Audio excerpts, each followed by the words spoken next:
Have you ever sat down to sew and realized you don't have the right presser foot? I'm Sarah from sewingmastery.com, where we play with feet for your sewing machine all day long, especially in our Stitching Cosmos online course. We're going to put links to everything I'm talking about right below in the description.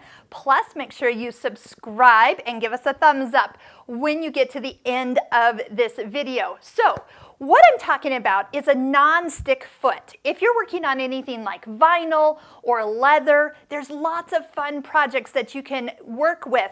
But as soon as you stitch, a metal foot is going to come to a screeching halt.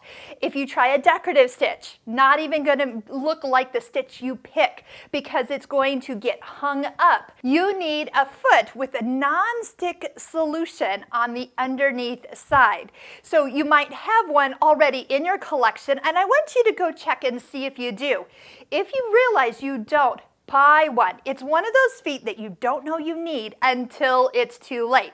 Then you have to stop sewing, run to the store, wait till it gets delivered, whatever, and then you kind of lose touch in making that project. So a non-stick foot either has a white coating or on some brands a green coating. We've even done one of our patterns in our pattern library called the treat bag with a vinyl window. Well, I finished this with a decorative stitch. There's no way I could have done that with just a standard foot. So non-stick foot for the win, and it turned out perfect. So if you're looking for this pattern, again, links are below this YouTube video. On the website, you can find patterns for vinyl pouches, leather handbags, leather bracelets, and even leather notebook covers. These are always so elegant and even a great masculine gift for the favorite guys in your life. Or you're working with some of the new Kimberbell vinyl that's got all the fun colors. You gotta check that out. You will find that these feet are something you have to have. And trust me, treat yourself.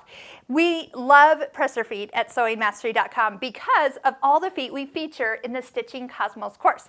But this is one fabric we don't really use, so this is not one of the feet that we have on our 18 different presser feet that we're going over. A lot of you have this foot because it came with your machine. Double check that you do, and so the next time that you sit down to sew, you have all the right tools at your fingertips. Check out all my available online courses at sewingmastery.com/courses.